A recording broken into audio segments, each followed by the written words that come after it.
Detective Sarah Chen had always believed that the hardest part of being a police officer was dealing with criminals on the street. She was about to learn that the real danger often came from those who wore the same badge she did. It was a Tuesday evening in October when Sarah first stumbled upon the evidence that would change everything. She had been working late at the 15th precinct, catching up on paperwork for a domestic violence case that had been keeping her up at night. The victim, Maria Santos, was a young mother who had finally found the courage to press charges against her abusive husband. Sarah had spent weeks building the case, ensuring every detail was perfect so that Maria wouldn't have to live in fear anymore. The precinct was nearly empty, with only the night shift officers and a few detectives burning the midnight oil. Sarah preferred these quiet hours when she could focus without the constant interruptions that came with the day shift. The fluorescent lights hummed overhead, casting harsh shadows across her desk as she reviewed witness statements and evidence photos. She had just finished updating the case file when she realized she needed to access the evidence locker to verify some items. The Santos case required meticulous attention to detail, and Sarah wanted to double-check the inventory before the hearing the next week. She grabbed her keys and made her way down the dimly lit corridor to the basement level where the evidence room was located.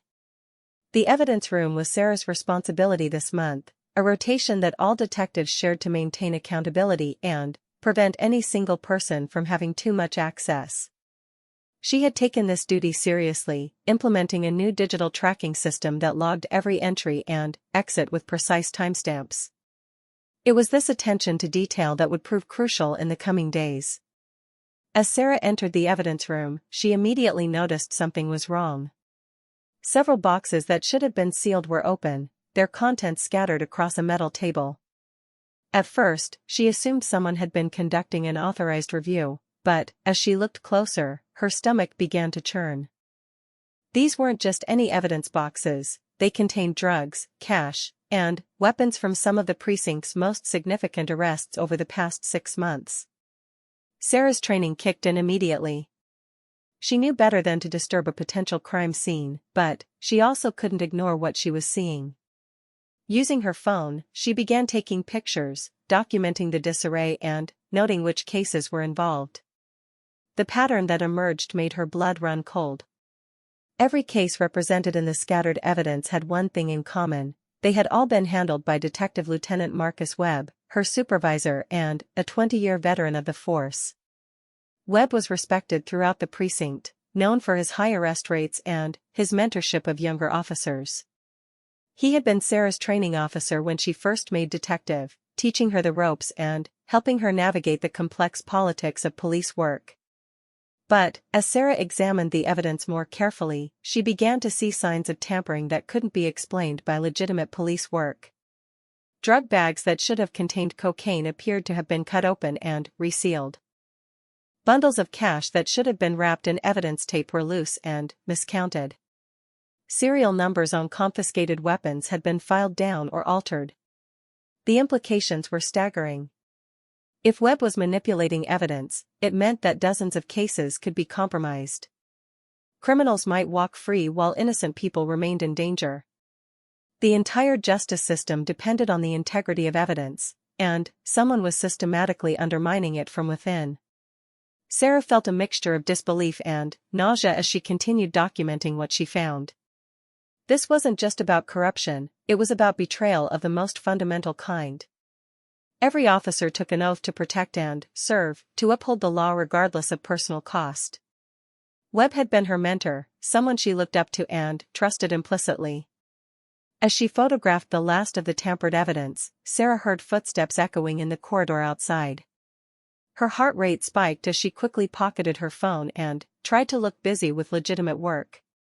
The evidence room door was always kept locked, and only a handful of people had access. If someone was coming down here this late at night, they either had official business or they were up to something they didn't want others to see. The footsteps stopped just outside the door. Sarah could see a shadow moving beneath the gap at the bottom, someone standing just on the other side. She held her breath, waiting to see who would enter. The seconds stretched into what felt like hours as she listened to her own heartbeat pounding in her ears. Finally, she heard the jingle of keys and the click of the lock turning. The door swung open to reveal Detective Lieutenant Webb himself, dressed in casual clothes rather than his usual uniform. His expression shifted from casual confidence to surprise, then, to something much more dangerous when he saw Sarah standing among the scattered evidence. Webb was a large man, standing 6 feet 4 inches tall with the kind of presence that commanded respect. He had the weathered face of someone who had seen too much violence and the calloused hands of someone who wasn't afraid to use force when necessary. In the harsh lighting of the evidence room, his features looked especially intimidating. "Sarah," he said, his voice carefully controlled. "What are you doing here so late?" "Working on the Santos case," she replied, trying to keep her voice steady. "I needed to verify some evidence for the hearing next week." Webb's eyes scanned the room, taking in the open boxes and scattered contents. Sarah could see him calculating, weighing his options. She had known him long enough to recognize the look. It was the same expression he wore when interrogating suspects, deciding how much pressure to apply and when. "I see you found my little project," Webb said finally, his facade of mentorship dropping away like a discarded mask. "I was hoping to get this cleaned up before anyone noticed, but you always were too thorough for your own good." The casual way he admitted to what Sarah had discovered sent chills down her spine. This wasn't someone who was ashamed of their actions or looking for forgiveness. This was someone who had been operating with impunity for so long that he barely saw his corruption as wrong anymore. "Marcus, what is this?" Sarah asked, though she already knew the answer. "What have you done?" Webb moved further into the room, closing the door behind him. The click of the lock engaging echoed ominously in the small space. Sarah noticed that he was wearing gloves, not the kind used for evidence handling, but the kind someone might wear if they didn't want to leave fingerprints. "What I've done is what any smart cop does," Webb said, beginning to pace slowly around the room. "I've insured my retirement fund. Do you have any idea what kind of pension a detective gets after 20 years? It's barely enough to survive on, let alone maintain the lifestyle I've earned."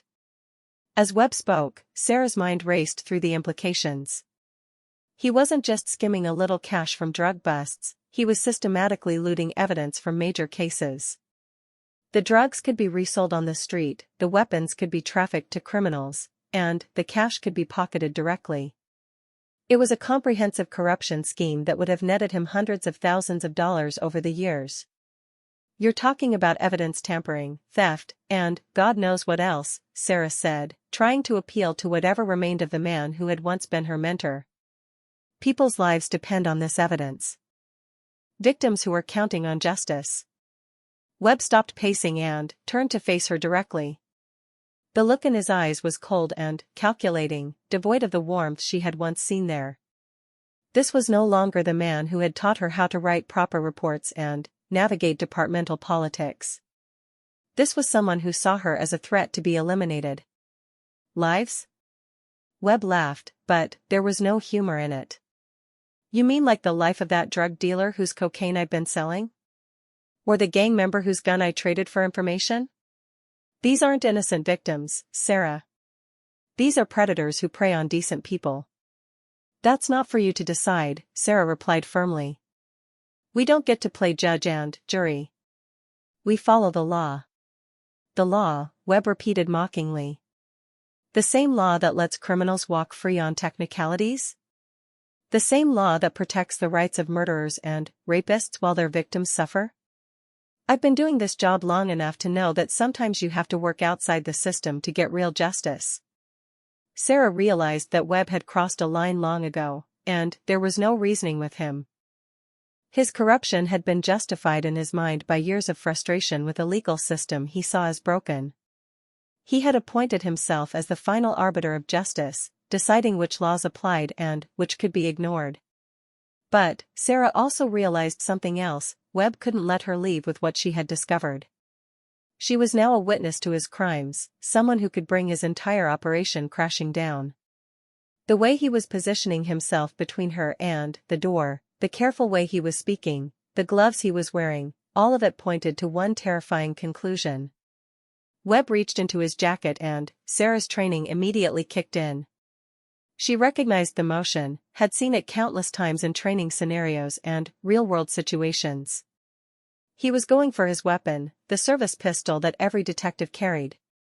In that moment, Sarah realized that the man who had once been her mentor, who had taught her how to be a good cop, was about to try to kill her. Time seemed to slow as Webb's hand emerged from his jacket, the black metal of his Glock 19 catching the fluorescent light. Sarah had perhaps 2 seconds before the weapon would be aimed at her chest, 2 seconds to decide between fight and flight, between survival and surrender. Every instinct told her to run, to try to make it to the door before he could draw a bead on her. But her training told her something different. Running would expose her back to his fire, and Webb was an experienced marksman.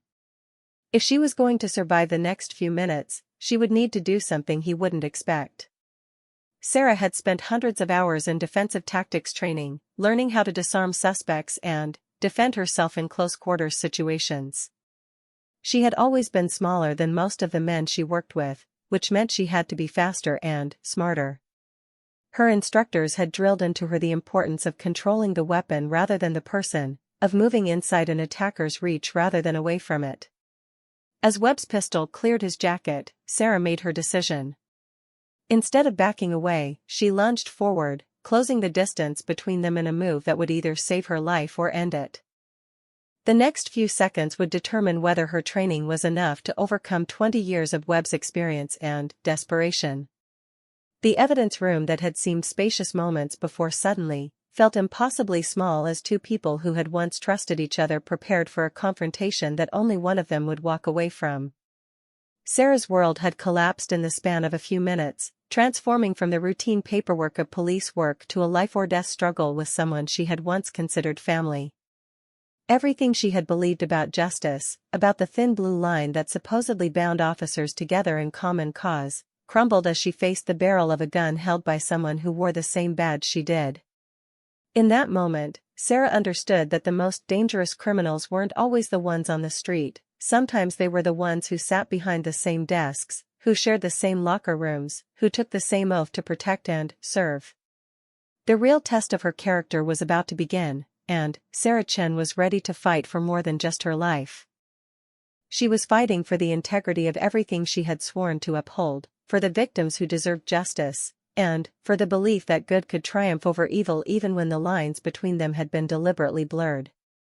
Webb raised his weapon, his finger moving toward the trigger, but Sarah was already in motion. The next few seconds would determine not just who survived, but whether justice itself could survive the corruption that had infected one of its most trusted guardians. The moment Webb's finger began to tighten on the trigger, Sarah's body moved with a precision that surprised even her. Months of defensive tactics training had programmed her muscles to react without conscious thought, and that programming was now the only thing standing between her and a bullet to the chest. She dove to her right, using the metal evidence table as cover while simultaneously grabbing for a heavy evidence box to use as a shield. The sharp crack of Webb's Glock echoed through the small room, the bullet punching through the concrete wall where Sarah had been standing just milliseconds before. The smell of gunpowder filled the air, acrid and choking in the enclosed space. "You stupid girl," Webb snarled, adjusting his aim as Sarah scrambled behind the table. "You should have minded your own business. Now you've forced me to clean up this mess the hard way." Sarah's heart hammered against her ribs as she crouched behind the inadequate cover of the evidence table. The thin metal surface wouldn't stop another bullet, and she knew Webb was already moving to get a clear shot. She had seconds to act before he flanked her position and ended this confrontation permanently. Drawing on her training, Sarah remembered the lessons about controlling space in close-quarters combat. The evidence room was narrow, no more than 12 feet wide, which meant Webb couldn't move far without exposing himself to a counterattack. If she could force him to come to her, she might be able to use his own momentum against him. "Marcus, stop this," she called out, trying to buy time while she assessed her options. "It doesn't have to end this way. We can work something out." "Work something out?" Webb's voice carried a bitter laugh. "You've seen too much, Sarah. You know too much. There's only one way this ends now. As he spoke, Sarah could hear his footsteps moving slowly around the table. He was being careful, professional even, approaching this like any other tactical situation. That professionalism was both an advantage and a disadvantage. It meant he would be methodical and thorough, but it also meant his movements would be predictable to someone who had trained with him. Sarah knew Webb's tactical preferences from their time working together. He favored his strong side, always approached from the right when possible, and had a tendency to advance in straight lines rather than angles. These small details, learned during countless training exercises, might be enough to give her the split-second advantage she needed. She also knew that Webb was overconfident. He saw her as a young detective, someone he had trained and, therefore, someone he could predict. He had no idea that Sarah had continued her defensive training long after their formal sessions ended, working with civilian instructors who specialized in disarming techniques and close-quarters combat. The footsteps stopped, and Sarah realized Webb was probably trying to get a visual on her position.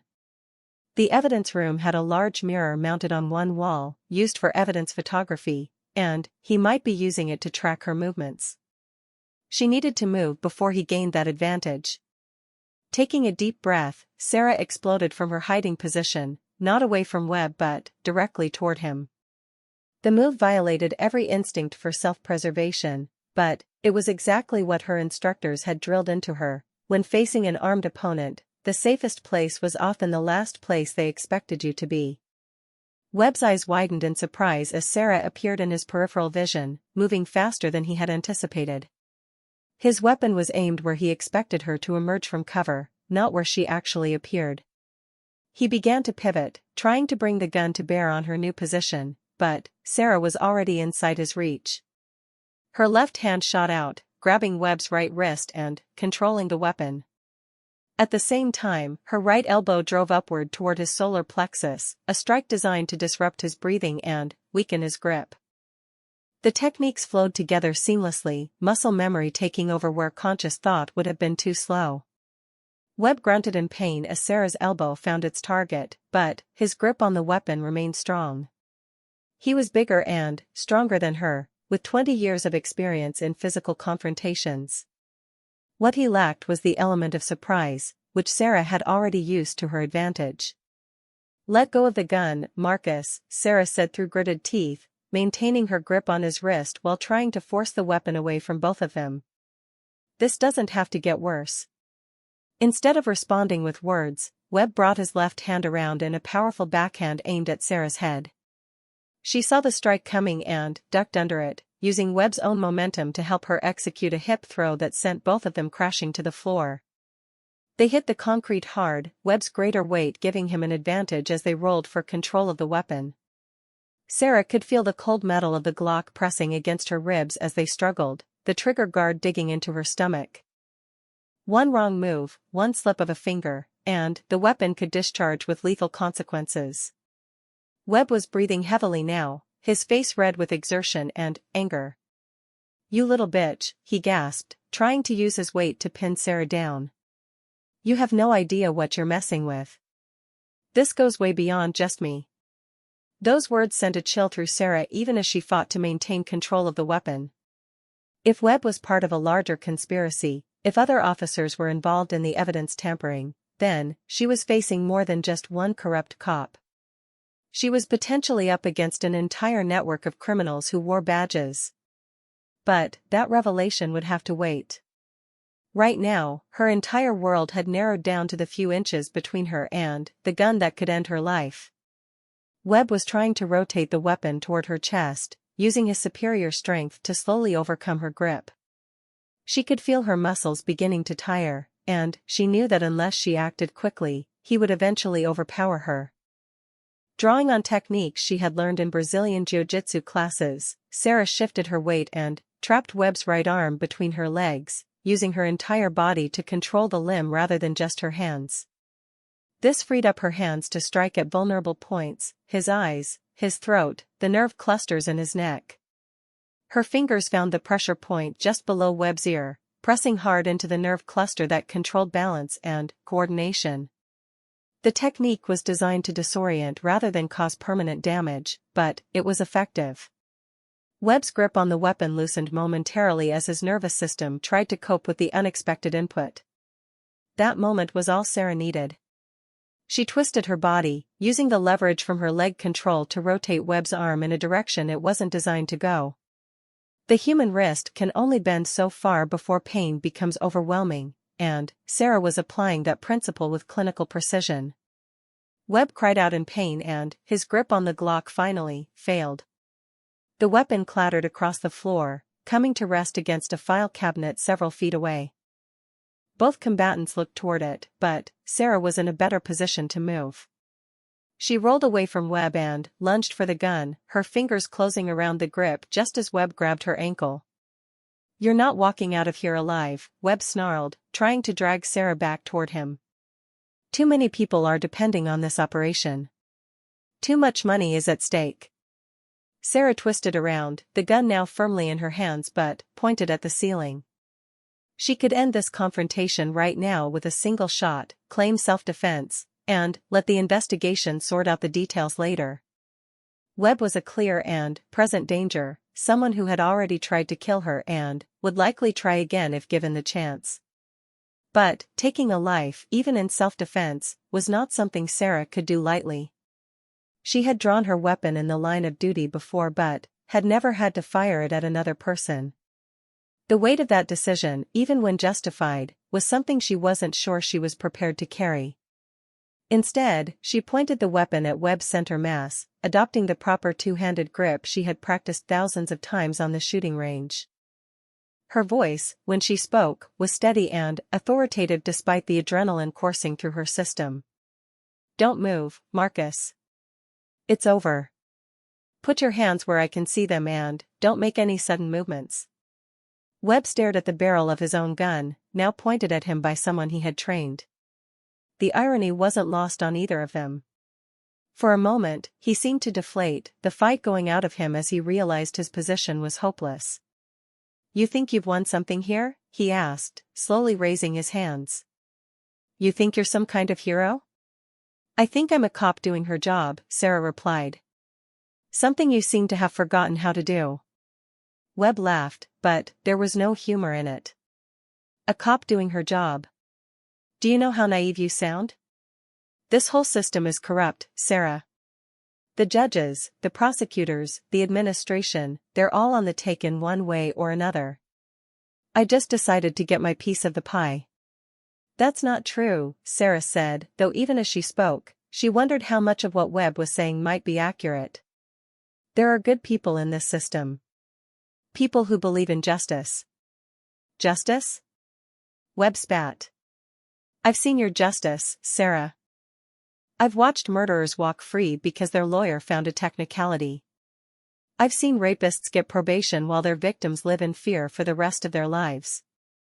I've watched good cops get thrown under the bus while politicians make speeches about reform." As Webb spoke, Sarah could hear the bitterness and frustration that had led him down this dark path. She understood how the daily grind of police work could wear down someone's faith in the system. She had felt it herself, the frustration when cases fell apart in court, the anger when clearly guilty suspects walked free, the exhaustion that came from fighting the same battles over and over again. But understanding Webb's motivation didn't excuse his actions. If anything, it made them worse. He had taken an oath to protect and serve, not to decide which laws applied and which could be ignored. His corruption hadn't just hurt the cases he had tampered with, it had damaged the integrity of every arrest made by honest cops, every investigation conducted by detectives who still believed in the system. "You had choices, Marcus," Sarah said. "You could have transferred to a different department, you could have retired early, you could have found ways to work within the system to make it better. Instead, you chose to become part of the problem." "Spare me the lecture, rookie," Webb said. "You've been on the job for what, 3 years? Ask me again in 20 years how much faith you have in the system. Ask me when you've seen enough bodies pile up because some defense attorney got evidence thrown out on a technicality." Sarah could hear sirens in the distance, growing closer. Someone must have heard the gunshot and called it in, or perhaps the precinct's security system had detected the discharge and automatically triggered an alarm. Either way, backup would be arriving soon, and she would need to explain how she had ended up in a Mexican standoff with her own supervisor. "The backup units are going to want to know what happened here," Sarah said. "You can make this easy on yourself by cooperating, or you can make it harder. But, either way, this is over." Webb's expression shifted, and Sarah saw something in his eyes that made her tighten her grip on the weapon. He was calculating again, weighing his options. The sirens were getting closer, but they weren't here yet. He still had time to make one final move, one last desperate attempt to salvage his situation. "You know what the real tragedy is, Sarah?" Webb said, his voice taking on a conversational tone that didn't match the tension of the situation. "You think you're saving the day, but you have no idea how deep this goes. Taking me down won't stop anything, it'll just make the people above me more careful." "What people above you?" Sarah asked, though part of her didn't want to know the answer. Captain Rodriguez knew about the evidence tampering for months. Deputy Chief Martinez has been running interference whenever internal affairs got too close.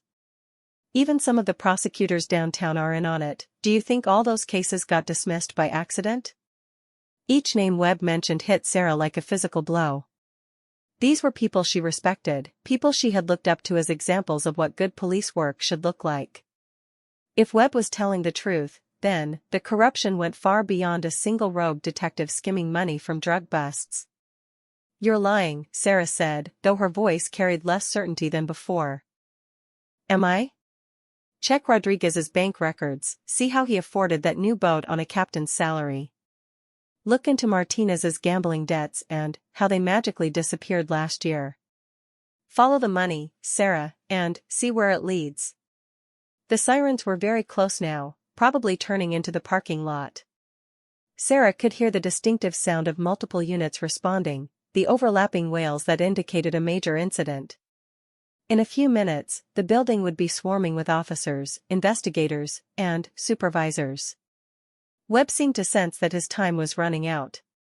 "Here's the thing, Sarah. You can arrest me, and I'll go to trial. But, do you really think I'll be convicted when half the witnesses and prosecutors are compromised? Do you think the evidence will be handled properly when the people processing it are part of the same system I was working in?" Sarah felt a growing sense of dread as Webb's words sank in. If he was right, if the corruption really was as widespread as he claimed, then arresting him might not accomplish anything. Worse, it might put her own life in danger as she became a target for the people Webb had been working with. "Even if what you're saying is true," Sarah said, "that doesn't make what you did right. Someone has to stand up for what's correct, even if the system is broken." "And look where standing up got you," Webb replied. "You're pointing a gun at a fellow officer in the basement of your own precinct. You think this is going to end well for you? You think they're going to thank you for exposing this?" The sound of footsteps echoed through the corridor outside, multiple people moving quickly toward the evidence room. Sarah realized she was about to face the most difficult few minutes of her career. How do you explain to responding officers that you're holding your supervisor at gunpoint? How do you convince them that the man they respect and trust is actually a criminal? More importantly, if Webb was telling the truth about the extent of the corruption, how many of the officers about to enter this room were part of the conspiracy? How many of them would be more interested in protecting their operation than in pursuing justice? Sarah heard voices outside the door, muffled but urgent. Someone was taking charge, organizing the response, establishing a perimeter. In a few seconds, they would breach the door and she would find herself facing armed officers who might or might not be on her side. "Last chance, Sarah," Webb said quietly. "You can walk away from this. Say you never saw anything, never found any evidence. I'll clean up the mess, transfer the material somewhere else, and you can go back to your normal cases. No one gets hurt, no one's career gets destroyed." Sarah looked at the man who had once been her mentor, who had taught her the basics of detective work and helped her navigate the complex world of police politics. Despite everything that had happened, part of her still wanted to believe that there was some good left in him, some trace of the officer who had once sworn to protect and serve. But, she also thought about Maria Santos, the domestic violence victim whose case file was sitting on her desk upstairs. Maria was counting on the justice system to protect her from her abuser, trusting that the evidence Sarah had collected would be presented fairly and completely. If Sarah walked away now, she would be betraying not just her own oath, but every victim who depended on honest police work. The door to the evidence room burst open, revealing 3 uniformed officers with their weapons drawn. Sarah recognized all of them: Officer Johnson, a veteran patrol officer she had worked with on several cases, Sergeant Williams, who had been her first training officer when she joined the force, and Officer Patel, a rookie who had graduated from the academy just 6 months ago. "Drop your weapon!" Johnson shouted, his gun trained on Sarah. "Drop it now." Sarah found herself in an impossible position. She was holding Webb's gun, standing over him in what appeared to be an assault situation. From the officer's perspective, she looked like the aggressor, the one who had initiated violence. They had no way of knowing what had really happened, no context for the evidence scattered around the room. "Johnson, listen to me," Sarah said, keeping her weapon pointed at Webb but speaking to the officers. Detective Lieutenant Webb was tampering with evidence. "He tried to kill me to cover it up. I had to disarm him in self-defense." Johnson's expression didn't change. His weapon remained trained on Sarah as he spoke. "I said drop your weapon, Detective Chen. Don't make this harder than it needs to be." Webb slowly pushed himself up from the floor, his hands still raised but his expression showing relief rather than defeat. "Thank God you got here when you did," he said to the officers. "Detective Chen has had some kind of breakdown. She attacked me when I came down to check on some evidence irregularities." Sarah felt her heart sink as she watched Webb smoothly flip the narrative. He was calm, authoritative, playing the role of the concerned supervisor who had been attacked by a subordinate. The officers who had responded were more likely to believe a lieutenant with 20 years of experience than a detective who had been on the job for less than 3 years. "That's not what happened," Sarah said urgently. "He was stealing evidence, selling drugs, tampering with weapons. I have photographs on my phone." "Put the weapon down, Sarah," Sergeant Williams said, his voice gentle but firm. "We'll sort this all out, but first you need to put the gun down." Sarah realized that she was facing a choice that would define the rest of her career and, possibly her life. She could surrender now, hope that the investigation would reveal the truth, and trust that the system would ultimately deliver justice. Or she could maintain her position, continue to treat Webb as the threat she knew him to be, and risk being seen as a rogue cop who had attacked her superior. The weight of the Glock in her hands felt enormous as she considered her options. Everything she had believed about police work, about justice, about the thin blue line that supposedly bound officers together in common cause, hung in the balance of this single moment. Webb was watching her carefully, and she could see the calculation in his eyes. He was confident that she would surrender, that her training and respect for authority would overcome her knowledge of his crimes. He was betting that she wouldn't have the courage to stand up to the entire system, even when she knew that system was corrupt. "Your move, Detective Chen," Webb said quietly, just loud enough for her to hear. "Choose wisely." Sarah's mind raced through the possibilities as she stood in the evidence room, surrounded by officers with their weapons trained on her. Every second of hesitation made her look more guilty, more unstable, more like someone who had snapped under pressure and attacked her supervisor. But surrendering now might mean that Webb's crimes would never be exposed, that the corruption would continue unchecked. "Officers," Sarah said, speaking slowly and clearly, "I'm going to reach for my phone to show you evidence of Detective Lieutenant Webb's crimes. I'm not surrendering my weapon because I believe my life is still in danger." "Don't move," Johnson barked. "Any movement toward a weapon or device and we will fire." Sarah felt trapped. The photographs on her phone were the only proof she had of Webb's evidence tampering, but reaching for the device would likely result in her being shot by officers who already viewed her as a threat. She needed to find a way to convince them to listen without giving Webb an opportunity to escape or cover up his crimes. Sergeant Williams, Sarah said, focusing on the officer she knew best. You trained me when I first joined the force. You know I'm not the kind of person who would attack a superior officer without cause. Look around this room, really look at it. Does this look like normal evidence storage to you? Williams' eyes flickered briefly around the room, taking in the scattered boxes and open evidence bags. Sarah could see him processing what he was seeing, trying to reconcile it with Webb's story about checking on irregularities. There are procedures for evidence review, Williams said carefully. Authorized procedures that don't involve destroying property or assaulting fellow officers. Exactly, Sarah said. So why was Lieutenant Webb here at 11 o'clock at night, wearing gloves, with evidence scattered everywhere? Why did he draw his weapon when he saw me documenting the scene? Webb stepped forward slightly, his demeanor calm and professional. Detectives, I came down here after receiving an anonymous tip about possible evidence tampering. When I arrived, I found Detective Chen destroying evidence and became concerned for my safety. That's when the situation escalated. It was a smooth lie, delivered with the confidence of someone who had been practicing deception for years. Webb was using his rank, his experience, and his reputation to craft a narrative that painted Sarah as an unstable officer who had attacked him without provocation. But Sarah noticed something that gave her hope. Officer Patel, the rookie, was looking around the room with fresh eyes, untainted by years of departmental politics. His gaze lingered on the open evidence boxes, the scattered contents, the signs of systematic tampering that would be obvious to someone not invested in protecting the status quo. Officer Patel, Sarah said, addressing the rookie directly. You just graduated from the academy. What does evidence tampering look like? What are the signs you were taught to watch for? Patel glanced nervously between Sarah, Webb, and the senior officers.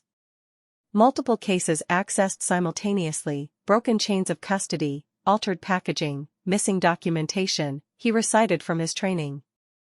And, what do you see in this room? Before Patel could answer, Johnson cut him off. Enough. This isn't a training exercise, Patel. Detective Chen, you have 10 seconds to drop that weapon or we will consider you an imminent threat. Sarah realized that Johnson wasn't interested in hearing evidence or following proper procedures. He was focused solely on controlling the immediate situation, which meant getting the weapon away from her and restoring what he saw as proper hierarchy. Whether she was right or wrong about Webb's crimes was secondary to maintaining order. But Sarah also realized something else. Johnson's urgency, his reluctance to examine the evidence, his immediate acceptance of Webb's story, it all suggested that he might be more than just a responding officer. He might be part of the conspiracy Webb had hinted at. Johnson, Sarah said, when was the last time you worked with Lieutenant Webb on a drug bust? That's not relevant, Johnson replied, but Sarah caught a flicker of something in his expression. Recognition? Guilt? Fear? The Ramirez case last month, Sarah continued, gambling on her knowledge of the precinct's recent activities. Big heroin bust, enough drugs to put someone away for 20 years. What happened to that evidence?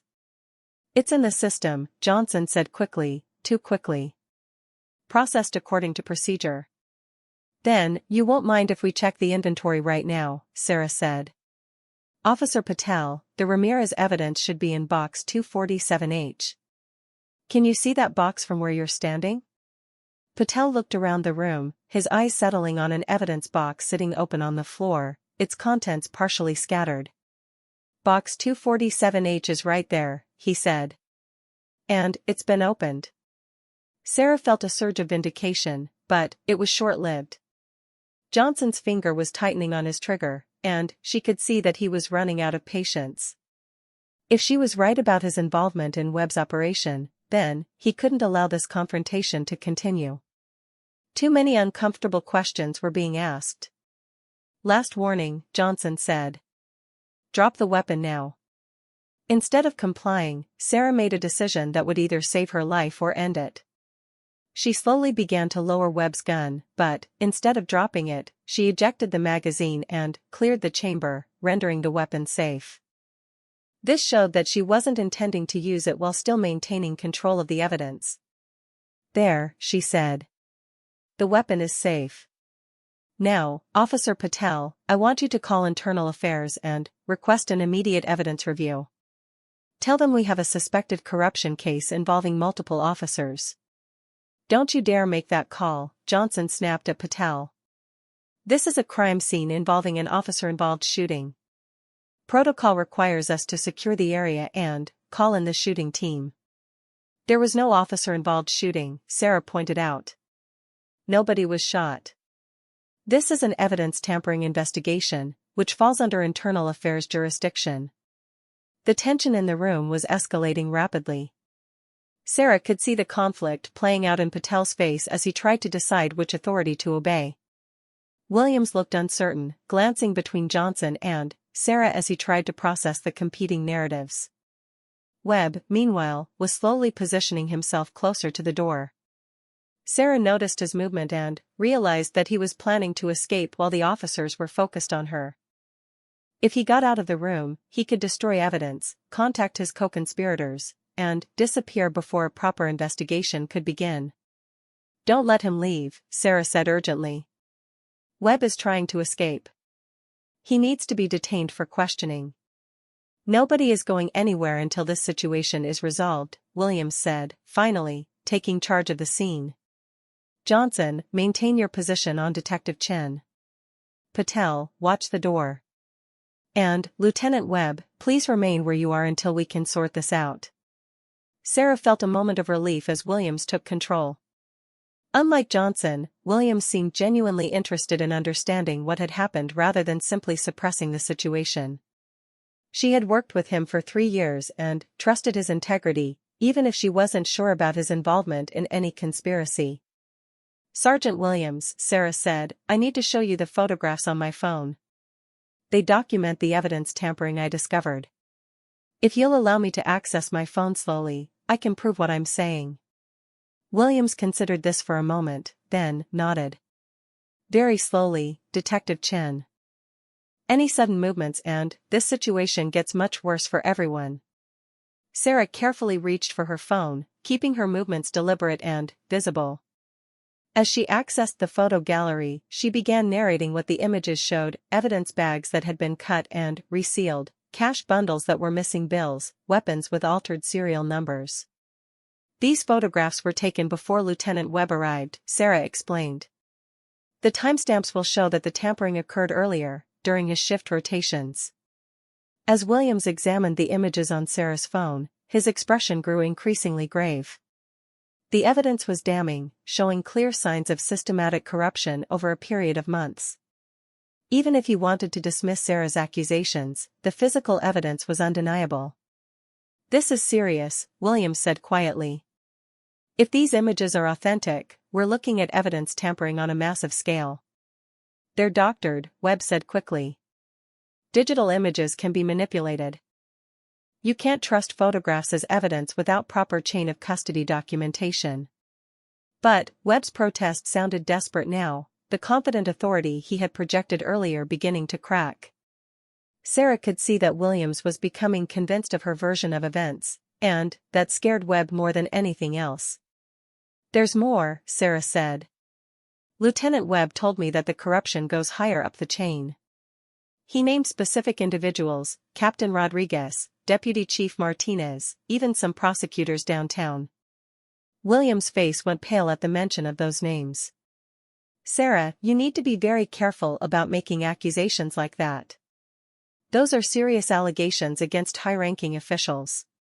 "Which is exactly why they need to be investigated," Sarah replied. "This isn't just about one corrupt detective.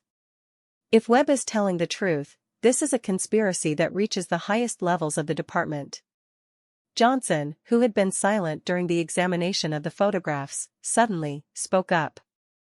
"This is all circumstantial. Evidence gets handled by dozens of people, moved around, processed through different departments. You can't prove that Lieutenant Webb was responsible for any of this." Sarah noticed that Johnson was still defending Webb, even in the face of mounting evidence. His reluctance to accept the obvious conclusion strengthened her suspicion that he was involved in the conspiracy. "That's true," Sarah acknowledged. "Which is why we need a proper investigation by Internal Affairs, with forensic analysis of the evidence and a complete review of access logs." "An investigation that could take months," Johnson said. Meanwhile, Detective Chen has assaulted a superior officer and violated numerous departmental protocols. She should be suspended immediately pending a fitness for duty evaluation. Sarah realized that Johnson was trying to neutralize her by having her removed from active duty. If she was suspended and stripped of her credentials, she would have no standing to push for an investigation. The department could conduct its own internal review, which might be compromised if the corruption really did reach into the upper ranks. "I'm not accepting suspension," Sarah said firmly. "I've uncovered evidence of serious crimes, and I have a duty to see that investigation through to completion." "You don't get to decide that," Johnson replied. "You're a detective, not a supervisor. You follow orders, not give them." The confrontation was reaching a critical point. Sarah could see that the officers were beginning to divide into factions. Williams seemed genuinely concerned about the evidence she had presented, Patel appeared confused but willing to follow proper procedure, and Johnson was determined to shut down any investigation before it could begin. Webb, meanwhile, was watching the dynamics carefully, waiting for an opportunity to regain control of the situation. He still had allies in the room, and if he could convince them to arrest Sarah and dismiss her allegations, he might be able to salvage his operation. "Gentlemen," Webb said, his voice taking on the authoritative tone of a supervisor addressing subordinates, "I think we all need to step back and consider what's really happening here. Detective Chen has been under a lot of stress lately, difficult cases, long hours, personal problems. It's not uncommon for officers to experience mental health crises that manifest as paranoid delusions about corruption and conspiracy. It was a masterful manipulation, using Sarah's dedication to her job as evidence of instability." Webb was painting her as someone who had worked so hard that she had lost touch with reality, seeing corruption where none existed. "That's not what happened," Sarah said, but she could hear the defensiveness in her own voice. Webb's accusation was insidious because it contained just enough truth to be believable. She had been working long hours, she was stressed about her cases, and she might appear unstable to officers who hadn't witnessed the confrontation. "The best thing we can do for Detective Chen," Webb continued, "is get her the help she needs. Medical leave, counseling, whatever it takes to get her back to full strength." Sarah felt the situation slipping away from her. Webb's narrative was simple and believable, while her accusations of widespread corruption sounded increasingly paranoid.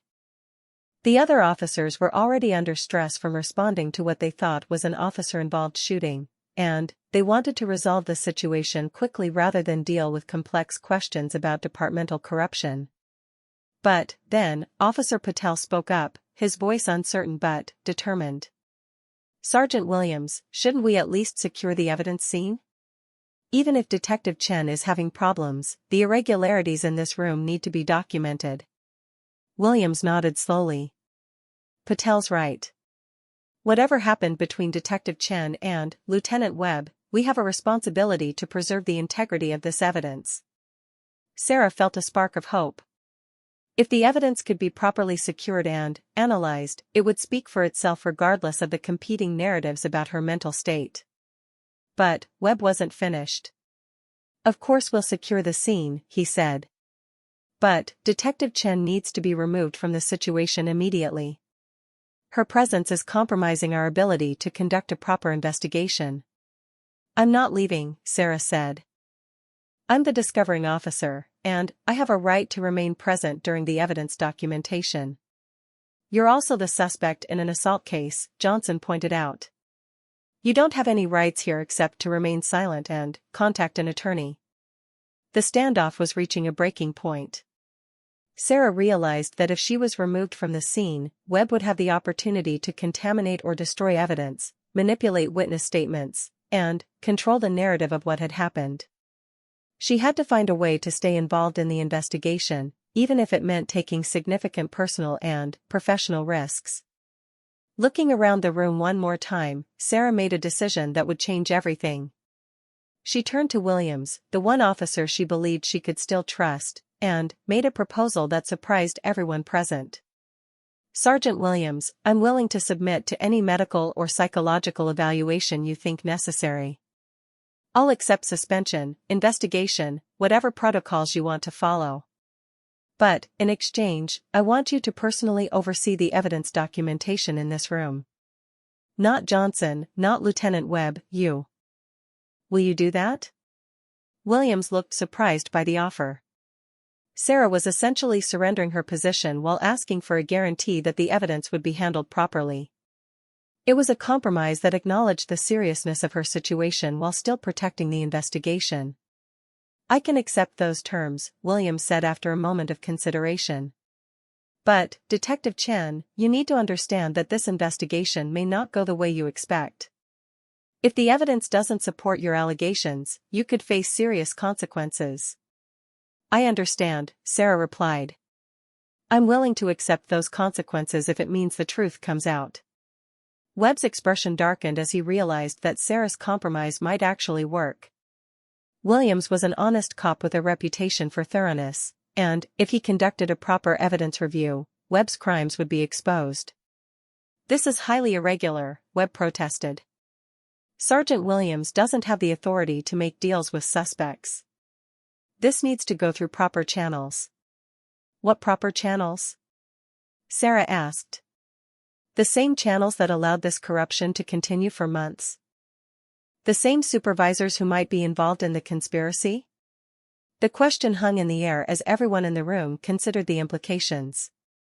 If the corruption really was as widespread as Sarah claimed, then, following normal procedures might mean turning the investigation over to the very people who were supposed to be investigated.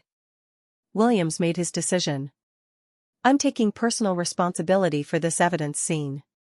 Detective Chen, you're under arrest for assault on a police officer, but I'm also opening a formal investigation into the evidence irregularities you've reported. Johnson, call Internal Affairs and request an immediate response. Patel, start documenting everything you see in this room." As Williams began taking charge of the situation, Sarah felt a mixture of relief and anxiety. She was being arrested, which would likely end her career regardless of the outcome of the investigation.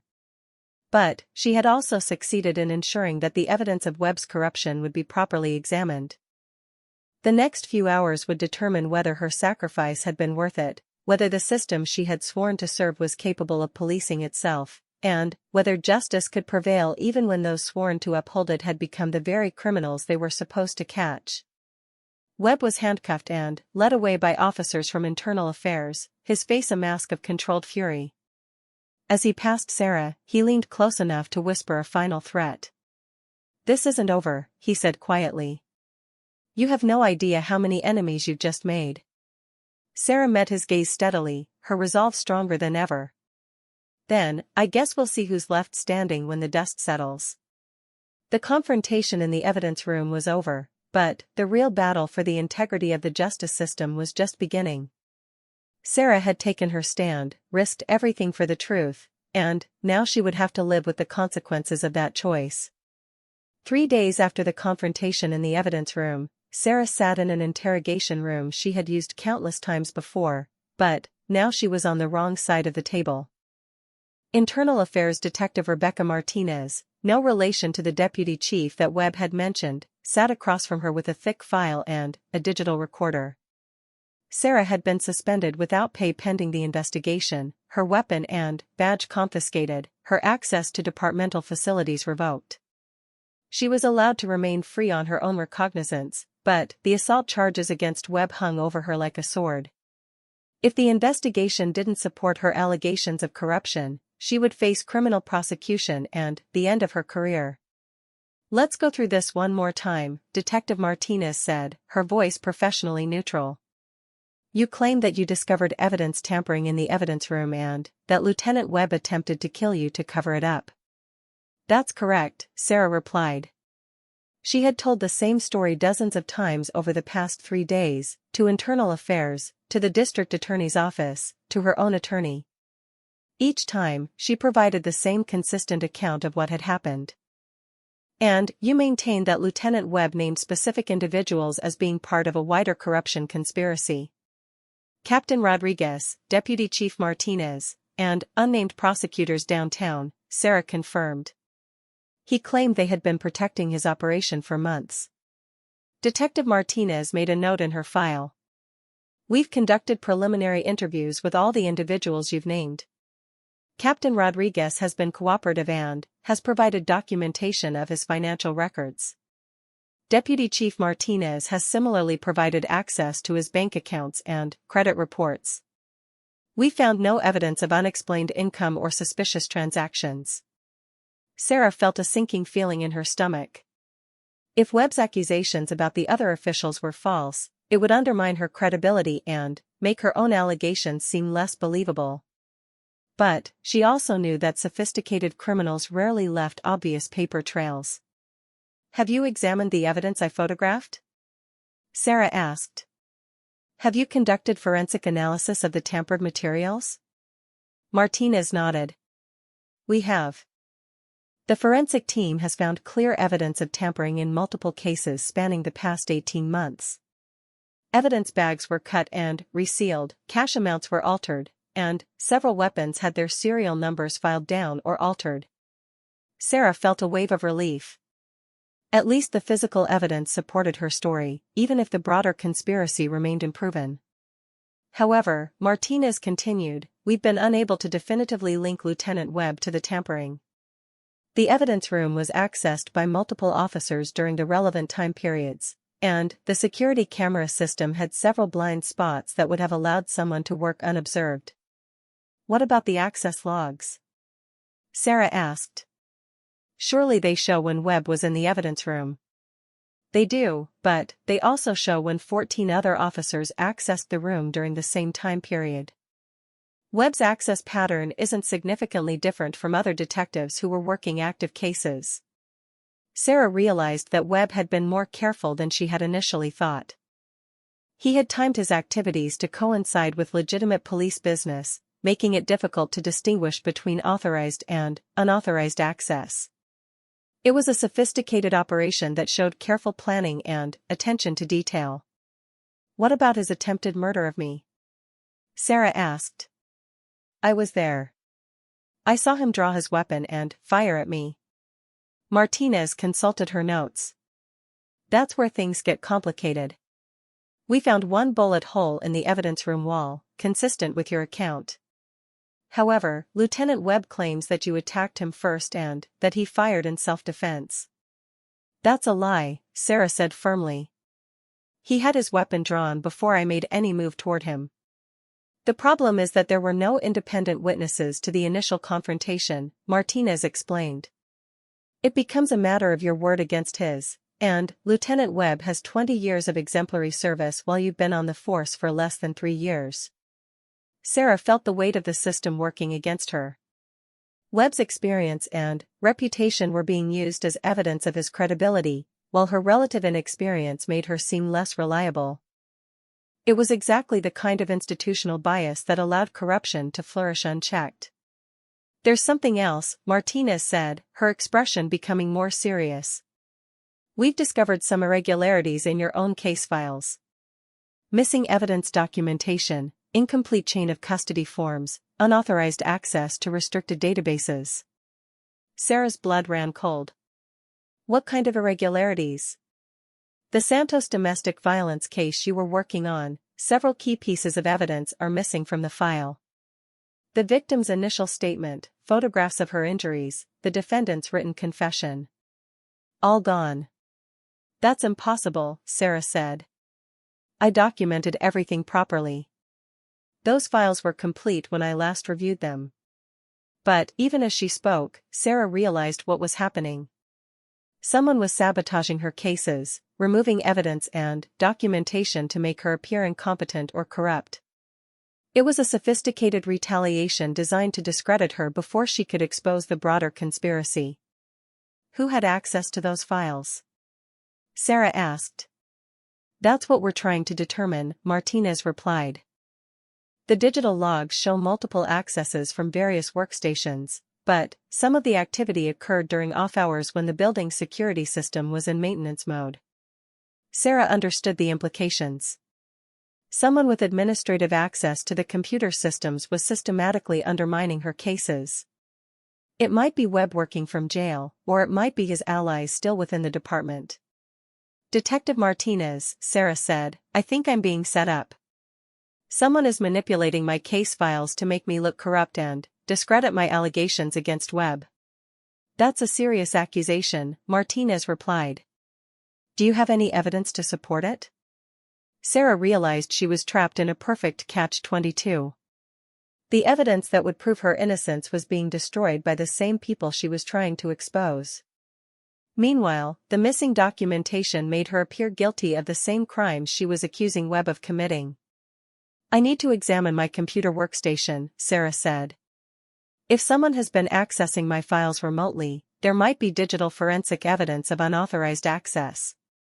Martinez made another note.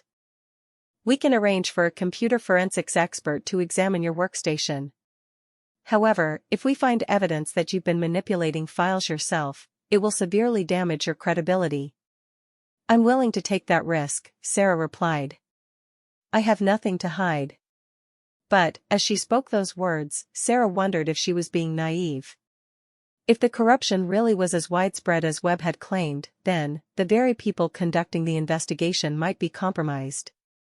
Detective Martinez seemed honest and professional, but appearances could be deceiving in a department where lieutenants were stealing evidence and captains might be taking bribes. "There's one more thing we need to discuss," Martinez said. "Lieutenant Webb's attorney has filed a motion claiming that his confession to you was made under duress.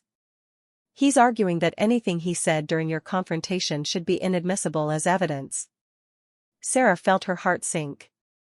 Webb's admission of guilt, his naming of other corrupt officials, his explanation of the evidence tampering scheme, all of it could be thrown out if his lawyer could convince a judge that he had been coerced.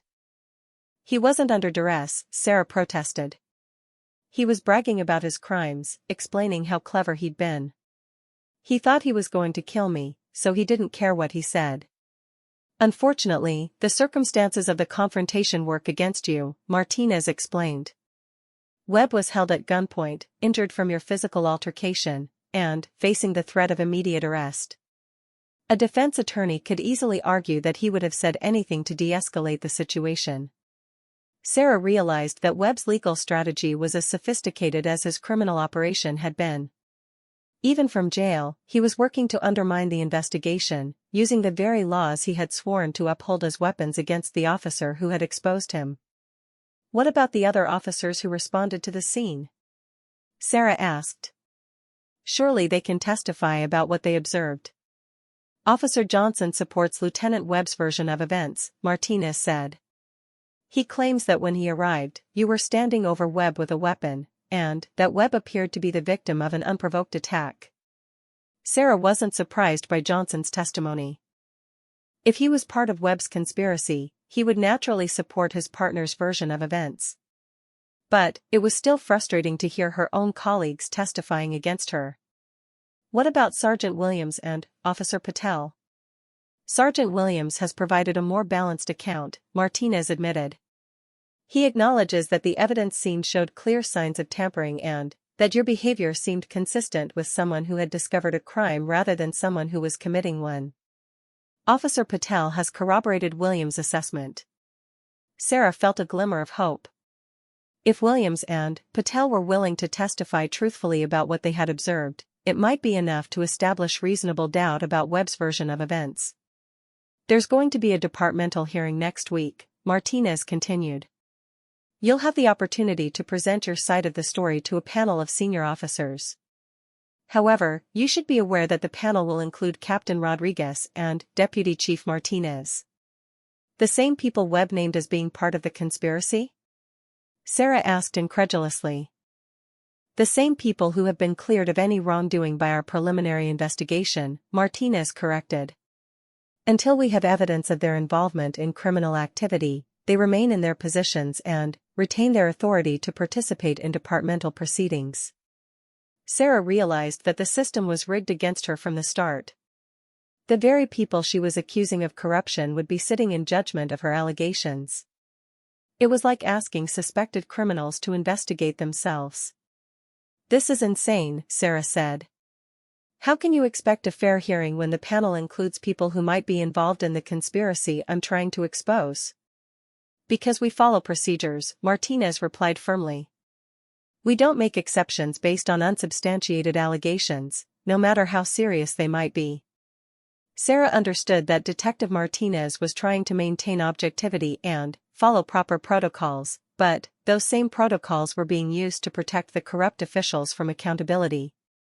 The system that was supposed to ensure justice was instead ensuring that the criminals would remain in power.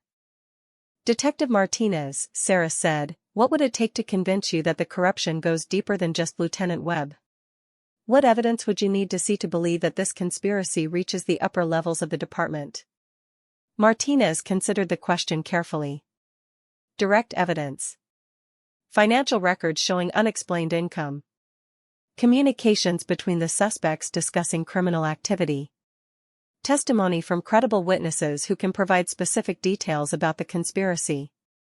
And if that evidence was being destroyed or suppressed by the very people you're investigating? Then, we would need to find alternative sources," Martinez replied. "Police work is about building cases with whatever evidence is available, not making excuses for why evidence doesn't exist."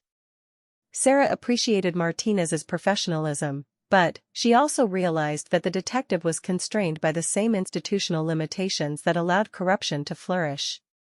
Martinez could only investigate within the boundaries set by her superiors, and if those superiors were corrupt, the investigation would never reach its logical conclusion. "I want to take a polygraph examination," Sarah said suddenly. "I want to go on record, under oath, with a complete statement about everything I observed and everything Webb told me." Martinez raised an eyebrow. "Polygraph results aren't admissible in court, and they're not considered reliable evidence by most investigators. But they can be useful for establishing credibility," Sarah pointed out. "If I'm willing to submit to a polygraph while Webb refuses, it might help establish who's telling the truth." "That's true," Martinez acknowledged. "I can arrange for a polygraph examination if you're serious about it." "I'm serious," Sarah said. "I'm also willing to testify under oath before a grand jury, submit to any psychological evaluation you think necessary, and cooperate fully with any additional investigation." Martinez made detailed notes of Sarah's offer. "Your cooperation is noted and appreciated. However, I should warn you that your willingness to submit to testing doesn't necessarily prove your innocence. Some people can beat polygraph examinations, and psychological evaluations can be influenced by training and preparation." Sarah understood that Martinez was maintaining professional skepticism, but she also sensed that the detective was beginning to believe her story. The combination of physical evidence, consistent testimony, and willingness to submit to additional scrutiny was building a compelling case for Sarah's credibility. "There's one more thing," Sarah said. "I think someone might try to harm me before this investigation is completed." Webb's threat when he was arrested wasn't just angry words, it was a warning about what his allies might do to protect themselves. Martinez's expression became more serious. "Have you received any specific threats? Any indication that you're in immediate danger?" "Not specific threats, but strange incidents," Sarah replied. "My apartment building's security system malfunctioned last night, leaving the entrance unlocked. My car was broken into, but nothing was stolen. Phone calls with no one on the other end. It could all be coincidental, but given the circumstances, we'll arrange for additional security measures," Martinez said. "Patrol units will increase their presence in your neighborhood, and we'll install panic buttons in your apartment and vehicle." Sarah felt some relief knowing that her safety concerns were being taken seriously, but she also realized that the need for protection validated her belief that the corruption was deeper and more dangerous than anyone wanted to admit. As the interview concluded, Detective Martinez gathered her files and prepared to leave. Detective Chen, she said, I want you to know that I take your allegations seriously, and I'm committed to conducting a thorough investigation regardless of where it leads. Even if it leads to people who outrank you? Sarah asked. Martinez met her gaze steadily. Especially if it leads to people who outrank me. Corruption at the top is the most dangerous kind because it undermines everything we're supposed to stand for. After Martinez left, Sarah sat alone in the interrogation room, contemplating the magnitude of what she had set in motion. She had exposed a conspiracy that threatened to destroy careers, end friendships, and shake the foundation of public trust in law enforcement. The next few weeks would determine whether her sacrifice had been worthwhile or whether the system was too corrupt to police itself.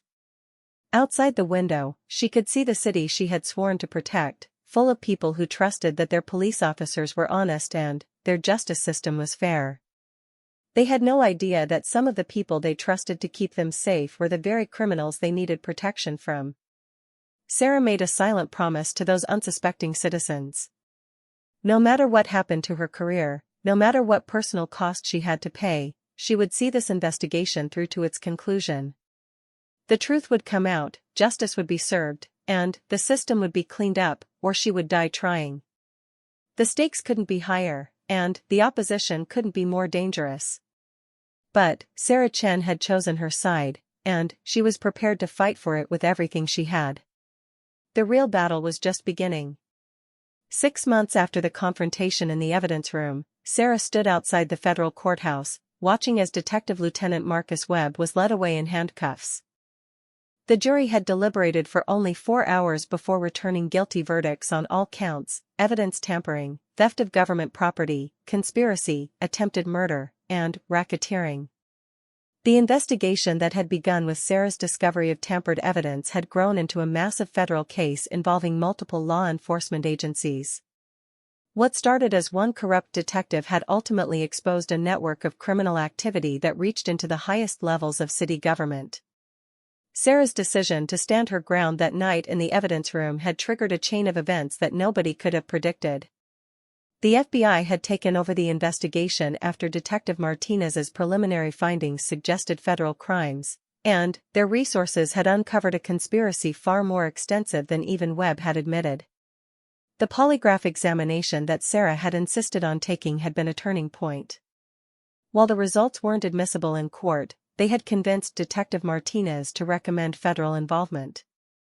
The FBI had used sophisticated surveillance techniques to monitor the suspect's communications and financial transactions, gradually building an airtight case against the entire network.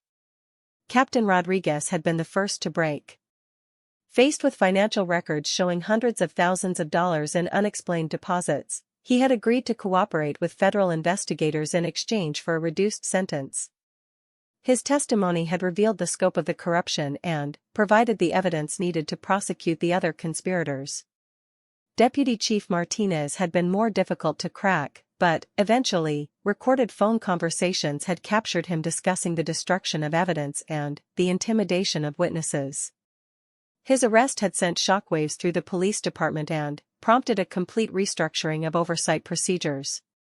The prosecutors that Webb had mentioned were also charged, along with several judges who had dismissed cases in exchange for bribes. The entire criminal justice system in the city had been compromised, with corruption reaching levels that shocked even experienced federal investigators.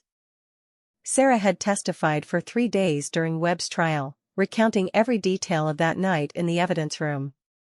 Her credibility had been attacked by Webb's defense team, who portrayed her as an ambitious young officer trying to advance her career by destroying a respected veteran.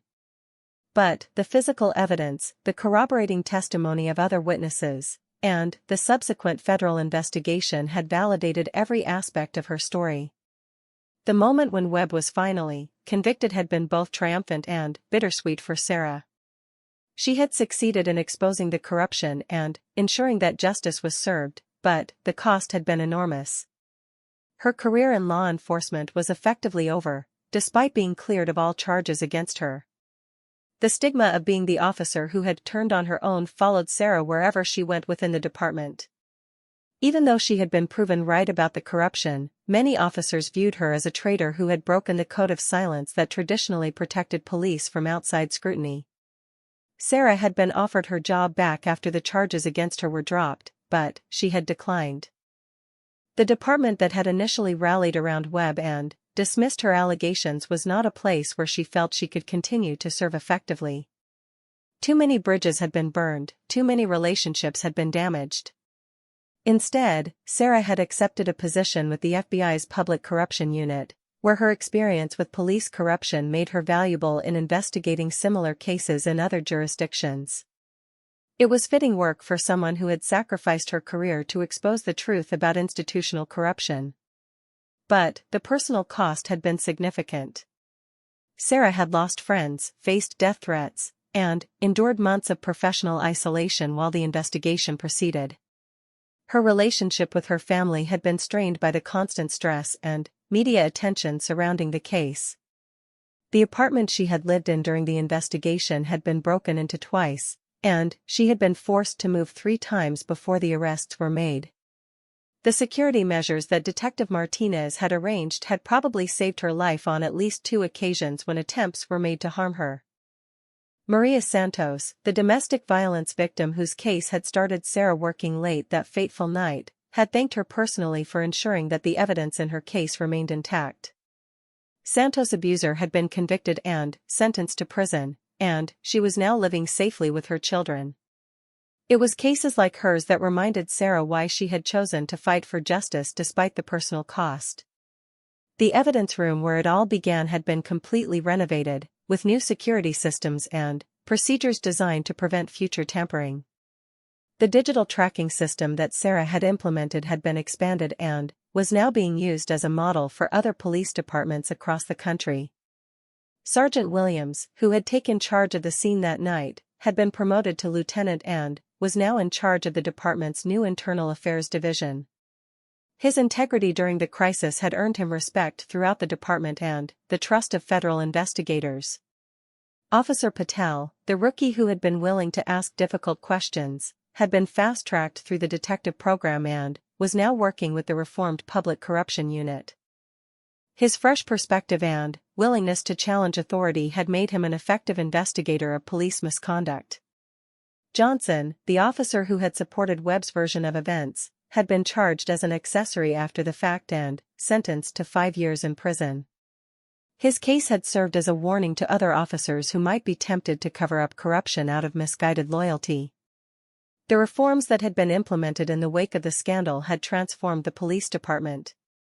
New oversight procedures, independent monitors, and citizen review boards had been established to prevent future corruption. The changes weren't perfect, and there was still resistance from some officers who preferred the old ways, but progress was being made. Sarah often thought about the moment when she had made her decision to confront Webb rather than walk away. It would have been easier to ignore what she had seen, to mind her own business and focus on her own cases. But she knew that choice would have haunted her for the rest of her life.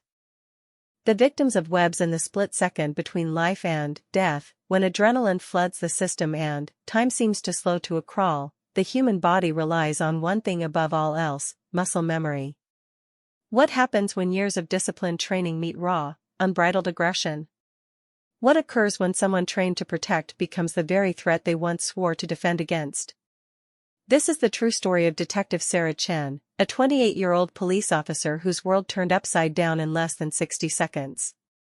It's a story that challenges everything we think we know about authority, power, and the thin blue line that separates order from chaos.